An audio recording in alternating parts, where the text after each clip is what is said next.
In a world that glorifies speed, we often forget the quiet strength of being slow, the art of moving at our own pace. This is the story of Ethan, a man who learned life's greatest lesson from the slowest creature on the beach. Ethan was 29, a digital marketing consultant who lived by deadlines and dopamine hits. His days were filled with buzzing phones, calendar notifications, and 100 browser tabs open at once. He had a good job, a comfortable apartment, and enough followers to feel successful. But something inside him was cracking. Every morning he woke up tired. Every night he went to sleep anxious, scrolling through screens that never gave him peace. When his company offered a 2-week digital detox retreat on a remote island, he signed up without thinking twice. He told himself it was just a break, a pause before jumping back into the race. He didn't know that this pause would change everything. The island was calm, no traffic, no deadlines, just wind brushing through palm leaves. Participants handed over their phones at the gate. Ethan hesitated, but eventually dropped his into the wooden box. It felt like he'd cut off an oxygen line. He was shown to a small cabin near the beach. The retreat guide, an old man named Kavi, greeted him with a gentle smile. Kavi said, "Here, the clocks run slower, my friend. Don't fight it. Let time breathe." Ethan laughed nervously. He didn't know how to let time breathe. That evening, he sat by the water, restless. The waves came and went, patient, unhurried. For the first time in years, he had nothing to do, and it terrified him. On the third day, Ethan went for a long walk along the coast. That's when he saw it, a small sea turtle moving slowly over the sand toward the water. Its shell was weathered, edges chipped by time.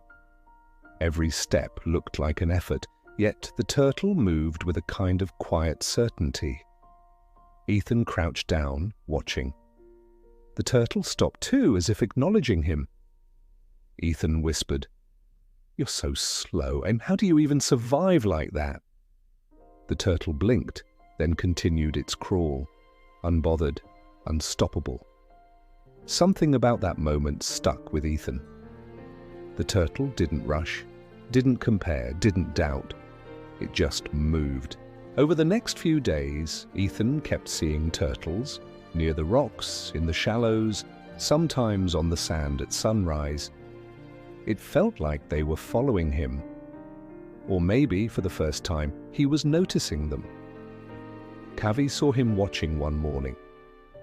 Kavi said, "They teach patience, you know. The turtle doesn't rush to reach the sea. It knows the sea will still be there.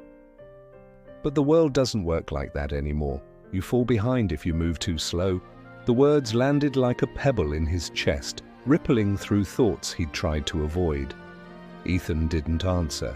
He just watched the turtle disappear beneath the tide. Everyone sat in silence, breathing with the sound of the ocean. Deadlines, missed opportunities, the fear of being left behind. Suddenly, he remembered the turtle again, how it moved without hurry, yet always reached the sea. He closed his eyes and imagined himself as that turtle. Fragile, but unstoppable. He fell asleep that night without his usual flood of thoughts. Halfway through the retreat, Ethan got permission to check his email. Hundreds of unread messages, clients demanding answers. He felt guilty for resting, as if peace was something he hadn't earned.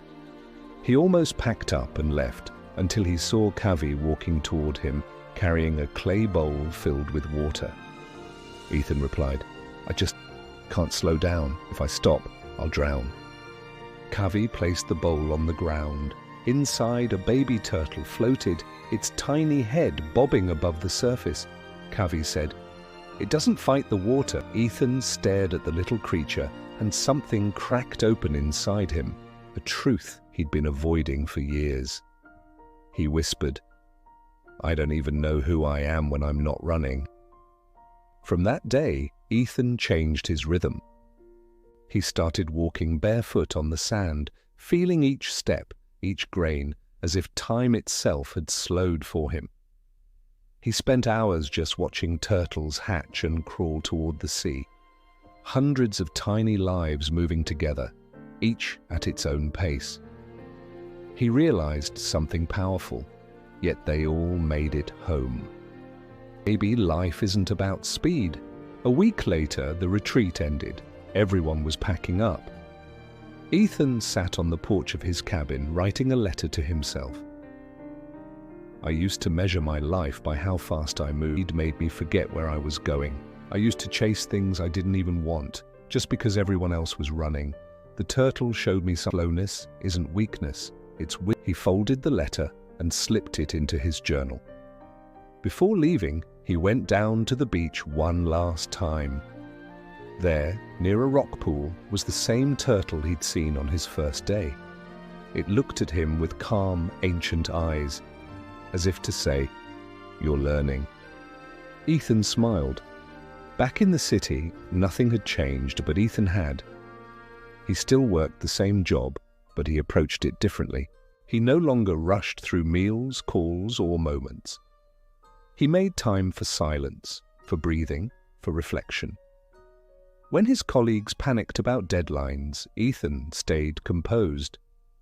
One day, his boss asked him, "How do you stay so calm when everything's burning?"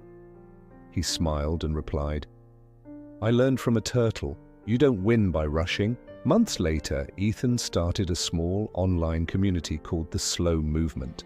He shared stories, meditations, and small practices for living with intention.